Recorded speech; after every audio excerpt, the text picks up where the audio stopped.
Hey, good morning. Welcome to episode number 49 in our study of the book of Acts. Next episode, we are going to wrap up the series today. We are in our second to last episode. This is chapter 28, verses 1 through 15. It's the final chapter in the book of Acts. Give you a little context of where we are at in this study. Paul has been on a ship. He was one of a group of prisoners that was being taken to Rome. Paul was going to have really a court hearing in front of Caesar.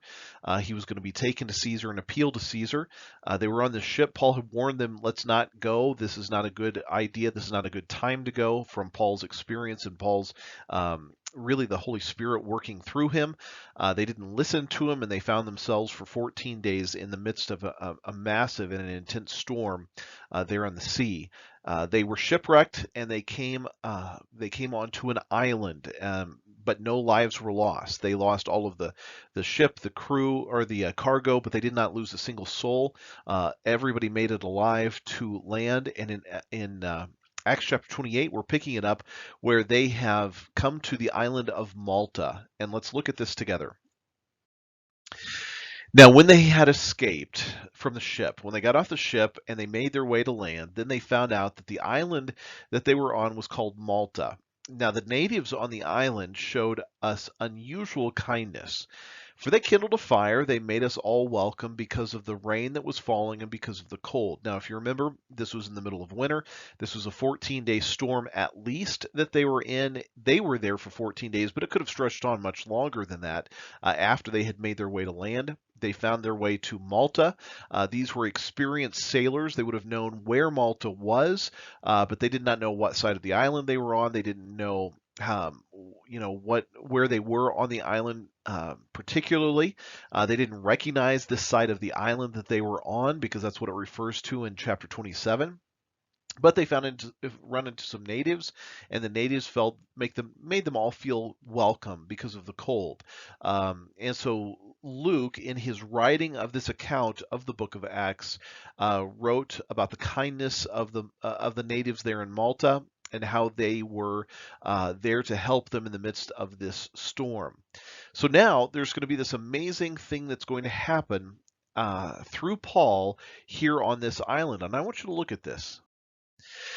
Now, when Paul had gathered a bundle of sticks and he laid them on the fire, there was a viper, a snake, that came out of the heat and fastened on his hand. So Paul had a bundle of sticks. Paul laid the bundle of sticks onto the fire.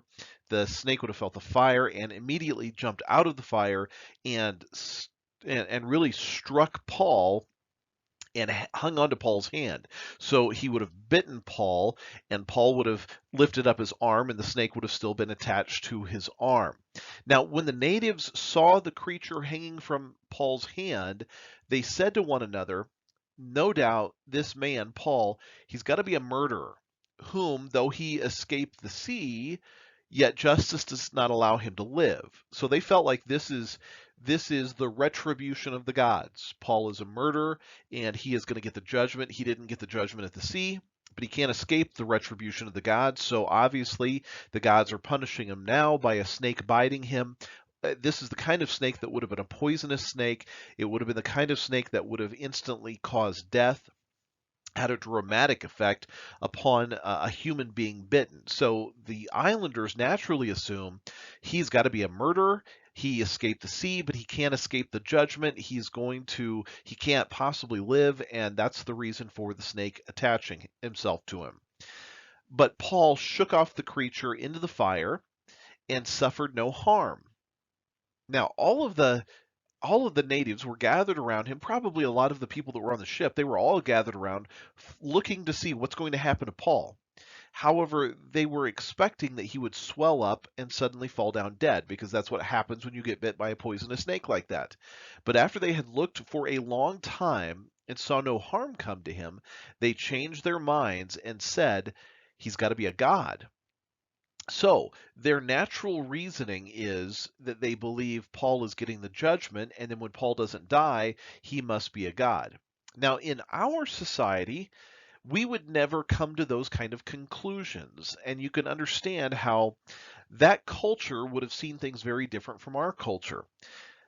Many of us read the Bible through a Western mindset and a Western way of thinking. Really, if you want to understand the Bible, you have to get your mind and your mindset into an Eastern way of thinking. This is a demonstration of Eastern thought that is different than Western thought. Eastern thought would have been he was getting the judgment of the gods when he did not die. He therefore himself is a god. We would never in the West come to that conclusion. We would come to the conclusion in a different way. We might say, well, the reason that Paul didn't die is because the snake didn't really bite him. Maybe the snake just held on to him but didn't bite him, and that's the reason that Paul didn't die. Or we might say, well, the snake did bite him but did not release any venom. That's the reason Paul didn't die. Or we might say, the reason Paul didn't die is because the snake had already bit somebody else and had used all of its venom on the other person or the other animal. Or we might say maybe it was an old snake and it just didn't have the power of the venom that it used to have. Or we might say maybe it's a young snake and it hasn't developed the potency of the venom in its body. Or we may say that Paul must have at some point in his life developed an immunity, or he must have gotten he must have been bitten by others and he built up a tolerance, and that's the reason that he didn't die. Most often, we try to explain away the supernatural through our Western way of logical reasoning. We explain God out of the picture. I believe in many ways the reason we don't see the work of God, the power of God, the supernatural moving of God today is because when we do see it, we explain it away.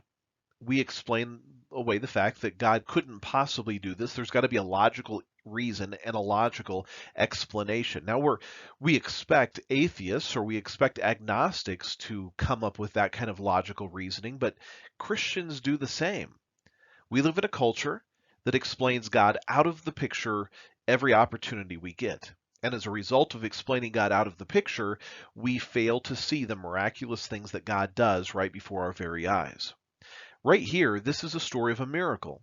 How could a man be bitten by a poisonous snake, a deadly poisonous snake, shake it off, not swell up, and not die? Obviously, Paul was not a murderer, and he was being judged, and he's not a god that he can overcome this in his own power. The reason Paul was able to handle this and deal with this entire thing is because God did something supernatural. Never explain away God. Never try to logically reason God out of the picture and come up with reasons of why it couldn't be him. Instead, embrace the fact that it has to be him and give God the glory and the credit for all that he does. Well, let's keep going.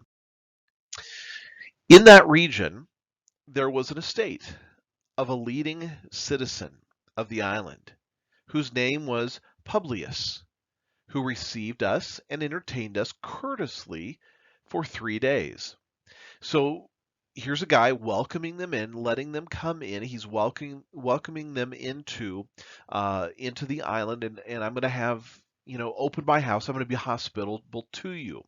Now it happened that the father of the guy who opened up his estate was sick, and the father had a fever, and the father had dysentery. And really, he would probably be in the situation where this guy had no hope. He was on his deathbed. Now, Paul went in to him. In other words, he went into the room with him and prayed. And Paul laid his hands on him and healed him. So when this was done, the rest of those on the island who had diseases also came and were healed. They also honored us in many ways. And when we departed, they provided such things as were necessary. Paul it's really reminiscent of everything that Jesus did. Paul went in, prayed for this man who was on his deathbed. The man got well, was healed, and the story spread throughout the island. So when the story spread throughout the island, everybody brought people to Paul in order for Paul to lay hands upon them and for Paul to be healed of the diseases or the demon possession or whatever it might be. Paul was the conduit through which God was going to heal those people. When we have a gift of healing, It's not because we have the gift of healing, it's because God uses us to bring to another person the gift of healing. Take, for example, this man's father. The man's father was sick. The man's father needed the gift of healing in his life. Paul didn't have the gift of healing. Paul came in and became the conduit from which God flowed through Paul the gift of healing to the guy that was laying sick on on his deathbed. That's how healing works. That's how the miraculous work. You have two back-to-back stories, Paul shaking this viper off, Paul being used by God to bring healing to these people. God's supernatural power and supernatural work is real. And it happens. And when the supernatural working of God is implemented in life, it draws a crowd and people come from all over. Now, I am sure that Paul used that opportunity to spread the gospel, to share God's truth with everyone who came. And when they heard the gospel, I hope that they responded in a way of belief and faith because of what they had seen. Incredible ways that God used Paul. Paul had warned the shipmates, the soldiers on the ship, the ones that were crewing the ship. He had warned them, let's not do this, let's not go. They didn't listen to him, and so they faced the consequences. The consequences was going to be 14 days on the sea, facing the storm, a shipwreck, loss of everything. But God, even in the midst of that, can use that event for his miraculous message to go forth. If they had not gone through that event, Paul would not have been there on the beach, had a viper bite him and shake the viper off of his hand, to which all of the people would be amazed, which would have opened up the opportunity for Paul to say, no, it's not me, it's Jesus. You need to follow him. It's him who is God. He is God alone. I am just his servant. And then he had the opportunity to go pray for this man, bring healing to this man. This man received healing through God using Paul as a conduit. It was an opportunity for the message of the gospel to go forth. And I'm sure we don't get the whole story here because we only get little snippets of the story. But I am sure that Paul used both of those events to speak for God on God's behalf so that people could be saved.